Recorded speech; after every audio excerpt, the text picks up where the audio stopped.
This summer, I had the opportunity to work with Born Global, a foundation that connects young people like me to global challenges through real research and hands-on learning.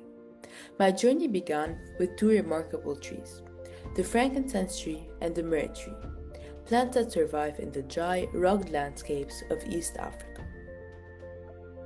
At Born Global, we use a research process called the Book of Life, where nature becomes your co-worker.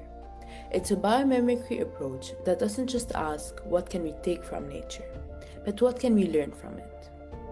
As I studied these trees, I realized they had something powerful to teach about survival, restraint, and regeneration. Frankincense and myrrh trees grow in arid soils with almost no water. When they're wounded, they release a healing resin that's fragrant, sacred, and economically valuable. But what struck me wasn't just what they produce, it was how they survive. They space their wounds, they rest between harvests, they don't overextend, they adapt to what their environment can give, and no more. And I began to ask, do we treat the people who care for these trees with the same respect that the trees teach us to offer ourselves? At Born Global, I also learned about the circular economy, a framework that designs systems to be regenerative and fair. When I applied that lens to the frankincense and myrrh supply chains, I began to see the hidden imbalance. In parts of Ethiopia, a household harvesting resin may earn just $200 to $300 per year. That same resin might sell for $1.3 per kilo locally, but further down the chain, in export markets, it can sell for 3 to 5 times more.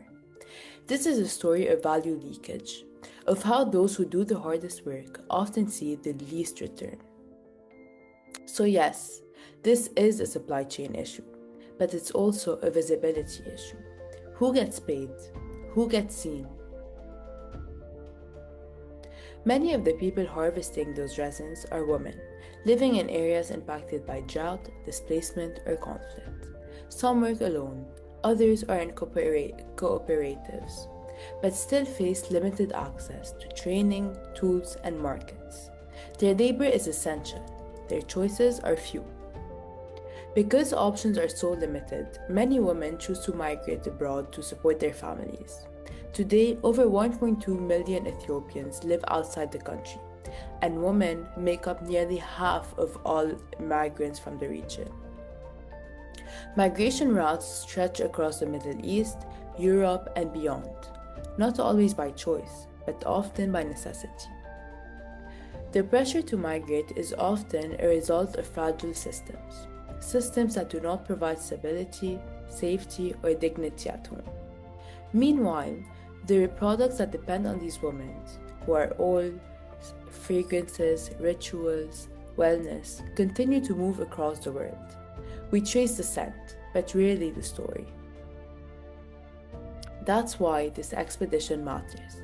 The Myrrh Ethiopia expedition is not just about researching resin. It's about reimagining what this entire system could be. It's about listening to trees, to women, to the landscape they care for. We're working to help create sanctuaries, spaces where women can feel safe, supported, and able to rest. And we're pairing those sanctuaries with regenerative value chains, ones that prioritize training, fair compensation, and long-term healing for both land and people. This is how we move from extraction to regeneration.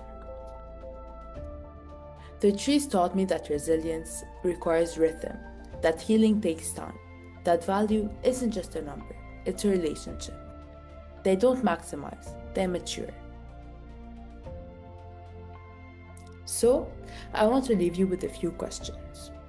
What would it mean to build an economy that listens to trees, to women, to ecosystems? How do we design systems that nourish instead of exploit? What part can each of us play in transforming ancient practices into modern solutions? Because sometimes the biggest changes begin with listening.